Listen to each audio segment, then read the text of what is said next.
Концепция Кыргыз-Жараны состоит из 5 направлений. В этом видеоролике мы расскажем о 4-м и 5-м направлениях.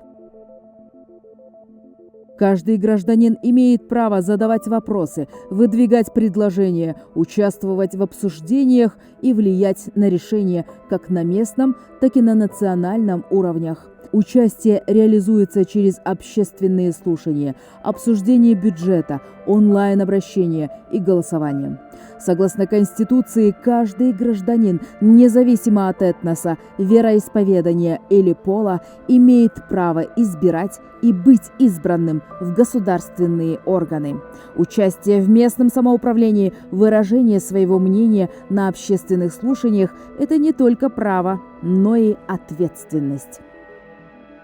В нашем общественном консультативном совете 15 членов. Председатель, заместитель мэра Гулбарчин Таштанбекова. Наша основная цель – укрепление социальной сплоченности народа. Мы выезжаем в различные населенные пункты и проводим мониторинг, чтобы предотвратить возникновение социальной напряженности.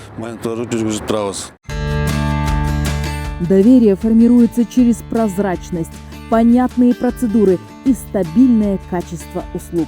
Чем доступнее сервис, тем выше доверие граждан. Тундук – это новый уровень цифровой свободы гражданина. Один клик и нужный документ уже у вас в онлайне. Электронные заявления, паспортные услуги, более 10 видов справок – все стало проще, быстрее и доступнее каждому. Все услуги оцифрованы. Электронную очередь можно забронировать из дома или прямо в ЦОН. Самые востребованные услуги – саморегистрация граждан, регистрация членов семьи, получение свидетельства о рождении новорожденного.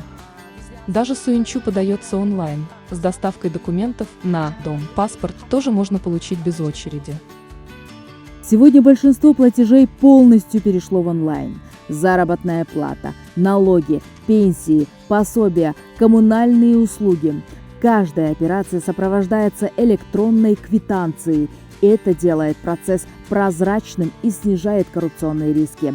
Для граждан цифровые сервисы стали удобными, безопасными и легко проверяемыми.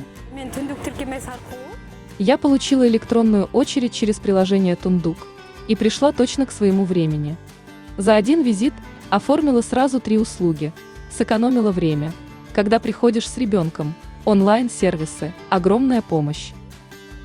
Эти 2 направления объединяет общая идея – государство должно служить гражданину. Каждый человек активно участвует в жизни общества. Решения принимаются открыто, а услуги предоставляются честно и справедливо. Тогда и формируется доверие. Приложение Тундук скачали уже более 2 800 000 граждан. Теперь они могут в несколько кликов получать необходимые документы. Быстро и удобно. Сегодня 91 государственная и коммерческая организация уже интегрирована в Тундук. Наша цель – сделать услуги быстрыми, точными и доступными для каждого. Цифровизация – это инструмент, который укрепляет доверие. Цифровизация – это не просто технологии, это выражение заботы, инструмент доверия и путь к равным возможностям для каждого. Именно так укрепляется связь между государством и Кыргыз-Жараны. Каждая новая государственная услуга – это проявление заботы о гражданах. Цифровые сервисы экономят время, защищают наши права и укрепляют доверие между человеком и государством. Начните пользоваться онлайн-услугами уже сегодня. Ваше время и ваши права действительно важны.